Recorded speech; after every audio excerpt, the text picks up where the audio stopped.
Em Mu tem uma fruta, não tem? Vocês acham? Ou não tem fruta? Acho que sim. Na hora que ele pegou Tem. e fez algo ali, o efeito... Sabe quando você vê uma cena e fala assim, isso me soa de alguma forma? A vegetação que você falou, já vi isso em algum lugar, é só você parar um pouquinho, concentrar e falar, não, será que é dali e tal? Existe um conceito, assim como tem força, assim como tem velocidade, sei lá, luz e tal, as ideias do mundo real, grandezas e fenômenos físicos.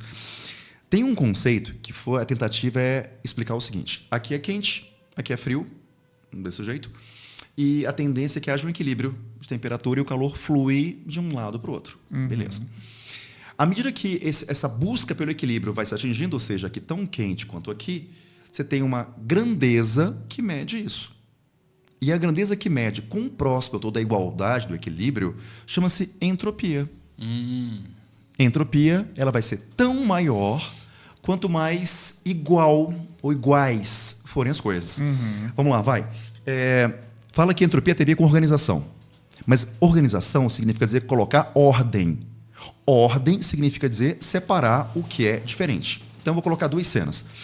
Nós temos camisas das mais diferentes cores e eu falo bem assim, vocês podem, por favor, organizar essas camisas de acordo com as cores? Dá para organizá-las? Dá, porque as cores são diferentes. Logo, você impôs uma ordem às coisas. Beleza. As camisas são todas brancas. Você pode organizá-las? Neta, tudo igual. Teria como colocar primeiro ou depois, porque é tudo igual. Então, eu não consigo impor ordem ao que é igual. Entendi.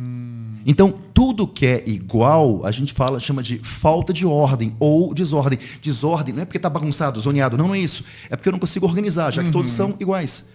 Se todas as pessoas tivessem a mesma altura... Vem cá, gente, organiza, por favor, por ordem crescente de altura. Não tem como, todos têm a mesma altura. Então, ok. Lembra, ordem significa dizer que eles são diferentes, eu posso separá-los. Desordem quer dizer que eles são iguais. Beleza. À medida que o universo vai avançando, a tendência é que os objetos fiquem com as mesmas energias, mesmas temperaturas. E se eles ficam iguais, isso é desordem. Portanto, a tendência do universo é que haja igualdade. Logo, haja desordem. A entropia mede quanta desordem existe. Então, desordem. Vamos lá. Eu sou alguém cheio de energia. Estou vivo, aquele papo todo. Vou morrer. Para onde foi minha energia? Ela vai ser dividida com a Terra. Então, ela está dividida. Se ela está dividida, são partes iguais. Então, gerou uma baita desordem. Então, a tendência é que a entropia vá aumentando, a gente gere igualdade. Se eu pudesse controlar a entropia, eu faria com que o processo de vida e morte pudesse ser acelerado. Eu poderia fazer com que um quente e o frio... Acelera a entropia, mesma temperatura. Faz a entropia voltar, quente e frio. Faz a vida continuar, envelhece. Para a entropia. Para de envelhecer. Saturno parou de envelhecer. Em algum momento, ele envelhece abruptamente. Como se alguém estivesse controlando os processos de energia no corpo dele. E essa é a própria definição de entropia. Interessante, hein? Talvez Imu tenha na fruta dele, dentre outras coisas, uma fruta que mexa com entropia.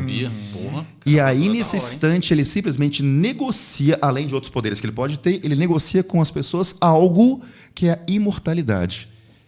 Ele consegue fazer o que Ló faz, assim, te dei uma vida eterna e tal. E Imu falou o seguinte, vida eterna, amigo? Na verdade, eu mexi com a sua entropia. Eu parei você num estado de vida. É assim, Guto, a partir desse instante a entropia não muda mais do seu corpo. O que significa dizer que você não vai ter mais processos que vão ao longo do tempo gerar equilíbrio. Você não vai aparecer uma doença agora mais em você. Você não vai mais envelhecer. Não é porque eu congelei o tempo. Eu congelei os fluxos de energia de um lado para o outro. Então, eu travei a entropia em você. E aí, num certo momento, na hora que ele ficou irado, falou o seguinte, pronto. O poder coloca sobre você, cessou. Eu acelero tudo, ou faço poder, a natureza, simplesmente fazer o trabalho dela.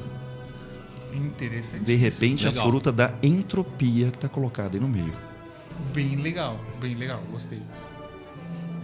Legal, interessante, mas é legal. E aí, os danos que eles regeneram? Você faz a entropia voltar. Entropia voltar.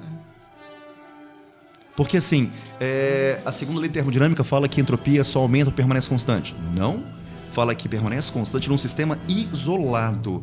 Na hora que muta fora e ele pode injetar efeitos, ele pode controlar e fazer a volta, porque o corpo da pessoa não é isolado. da hora. Essa Então- aí seria uma fruta surpreendente, hein? Então, porque, pô, mas caramba, os Gorosei, caramba, eles são fortes pra caramba. Não, não são fortes pra caramba. Forte pra caramba é a fruta do Imu que faz com que eles consigam tomar danos e regeneram. É o Imu que faz isso. Interessante. Aí a pseudo-imortalidade deles. Exatamente. Então a gente Pode assim, ser dada e tirada. exato. E o que seduz mais um ser humano do que a imortalidade? Sim. E de repente a subserviência deles tem a ver com esse fato. Eu quero imortalidade, logo eu sirvo você. O que você mandar fazer, eu estou fazendo. E depois que você já entrou nessa, você não tem mais como voltar atrás, né? tem Porque como. senão você vai morrer. O Você acabou se retrato de tornando- Dorian Gray, lembra disso? Isso é legal. Olha que fera. Então, assim, além dele ter um poder avassalador, mas o fato de ele ter um poder avassalador não obriga as pessoas a fazerem aquilo, de forma alguma. Você tem que querer pertencer àquilo. O que o pai do Shanks, né? Opa, estou me prontificando aqui, ó. E detalhe, olha que fera. Quantos Goroseis são velhos? 4. 4, tem o loirinho. É, a maioria, né? Em que momento você fala bem assim, ok, eu me rendo porque o fim é inevitável. Tem um dos meus poetas favoritos na minha adolescência, Gregório de Matos, barroco, em que, enquanto ele era jovem, ele fazia poemas, criticava a igreja, aquele papo todo, e descia a lenha e tal, poemas satíricos, críticos. E aí, estudando, as obras lindas dele acontecem na velhice, que são obras sacras. E eu indignado, ouvindo a aula, falei, não é possível ser o vendido. Como é que você produziu obras lindas, maravilhosas, ficou velho, criticando né? e tal? Aí o professor falou o seguinte, com o tempo, você vai me dar razão. Aí eu falei, com o tempo.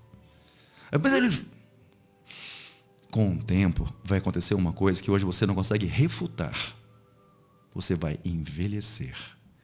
Putz, de repente os Goroseis envelheceram e todo aquele tesouro que ele tinha, aquele poder que eles tinham, estava indo embora. Eles tinham a chance de manter aquilo de maneira eterna. E aí isso passa a mudar propósitos, percepções, caráter. Talvez essas mudanças de caráter não foram totais. Por isso, em alguns instantes ali, você vê na obra bem assim... Tá, vamos fazer o que ele mandou. Aquele resquício de caráter... Muito legal. Colocando na agarrar o que eles já balança o que eles já foram, o que eles defenderam, mas no momento de que eles... Olha que interessante isso.